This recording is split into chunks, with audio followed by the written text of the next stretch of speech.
তো আমাকে বলছে আপনি মায়ের দুধ খান, তাহলে মাকে কেন জবাই করে খান না আপনারা? এমন যুক্তিটা ঠিকই আছে, কিন্তু আমার উত্তর নিতে পারবে না। বলে কেন? আমার উত্তর ইঞ্জেকশনের মতো, এমনি আমি গাল খাওয়ালো, বলে দিলেই গাল দিবে তুমি, নাইলে কেটে পালাবে। বুঝে বলুন, তুমি যে বললে যে আমরা গাইকে মা বলি বলে মায়ের দুধ খাই, মাকেও খাই না, আর আমার নিজের মায়ের দুধ খাই বলে মাকে খাই না। আপনারা গায়ের দুধ খান, গায়কে জবাহ করে খান, মায়ের দুধ খান, মাকে কেন খান না?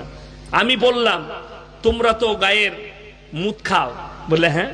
গোবর খাও, হ্যাঁ। আমি তাহলে মায়ের গু আর মুত খাই না? কথাটা বুঝতে পেরেছেন? তখন কিন্তু সে মা বোন তুলে গাল দিয়ে ফোন কেটে বেরিয়ে গেল। আমি বললাম আমার ইঞ্জেকশন নিতে পারবে না, প্রথমেই বললাম। আরে ভাই, প্রশ্ন যেমন উত্তর তেমন।